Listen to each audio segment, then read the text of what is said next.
Hanna more. The door squeaks open as the final accomplice arrives before we set our sights on the aging cemetery.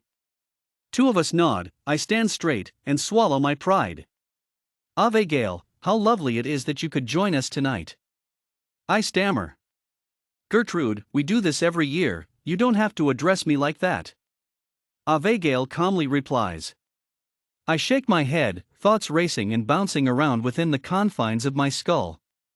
Satchels are stuffed with books, wires covered with herbs are removed from the walls. Silently, we glide towards the cemetery, keeping away from the prying eyes of others. Once our arrival is certain, the iron gates creaks to allow entry. Ave Gale leads the charge towards the empty lot.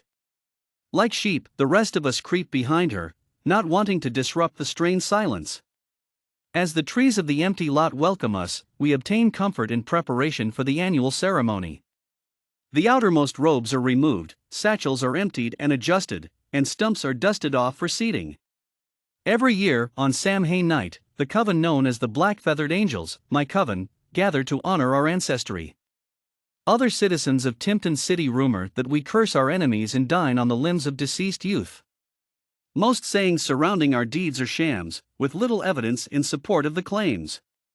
Sisters, chimes Ave Gale. Are you ready to begin?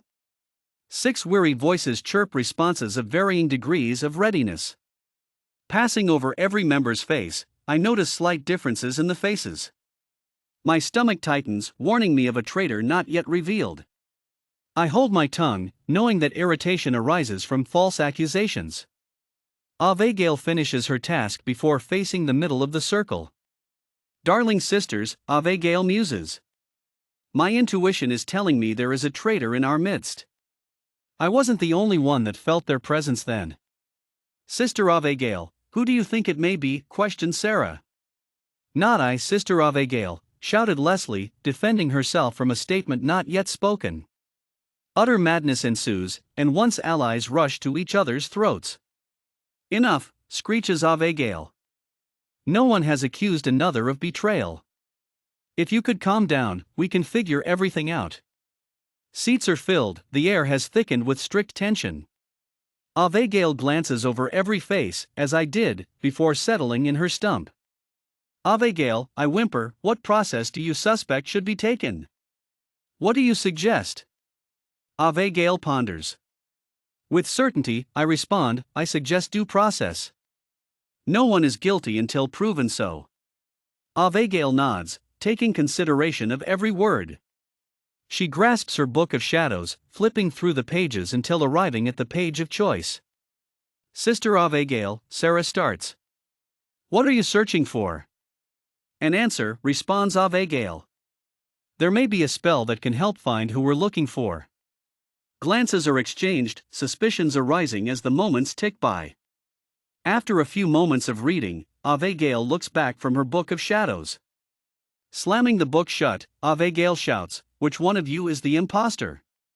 With startled eyes, mouths lay agape in response as words are formed with haste.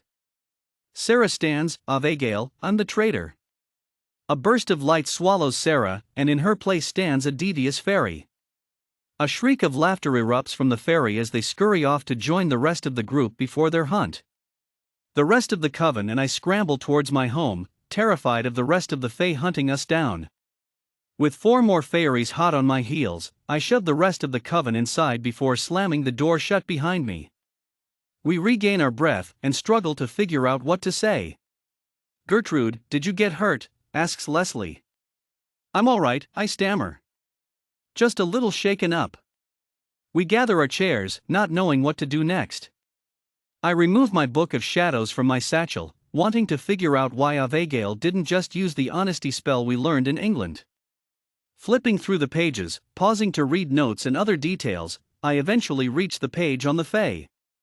I read the personal notes, those which state that every other year we've been infiltrated by a fairy.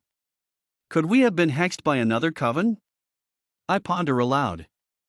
What do you mean, Gertrude? Ask Ave Gale. Every other year, we're infiltrated by a fairy. I answer. Do you think we could have been hexed by another group? Or that they let the fae know about our group? Heads fall, papers are flipped, and Abigail nods once more. It's possible, she concludes. What other group is there though? There is one group, chimes Javery. The Blue Jay. The Blue Jay, questions Leslie. Yes, the Blue Jay, responds Javery. They are situated over in Charlene Bay. Why would they want to hurt us? Abigail asks. Apparently, my twin sister got jealous of this coven, went to Charlene Bay, and started her own, answers Javery. I furrow my brows, as do many others within the group. You have a twin sister? Asks Leslie. The better question is, chimes Abigail, why would she want to hurt you, Javery? She's always been the jealous type, answers Javery. Never been one to want to share things, or people for that matter. That is no reason for betraying one's own sister, Abigail firmly states. What can I do about it? Javery asks. Why don't we return the favor, so that karma doesn't have to? Leslie suggests. Leslie, that is a very brilliant idea, I encourage. Now sisters, we don't want to be doing someone else's job, now would we? Javery asks. Everyone else shakes their heads, wanting revenge for the havoc caused by Javery's twin sister. All journals and books in relation to hexes are ripped off the shelves, and decisions rapidly start taking effect. Eventually, we decide to alert the Fae, and there are that they have mentioned wanting to work with the Fae, and see if anything results from it.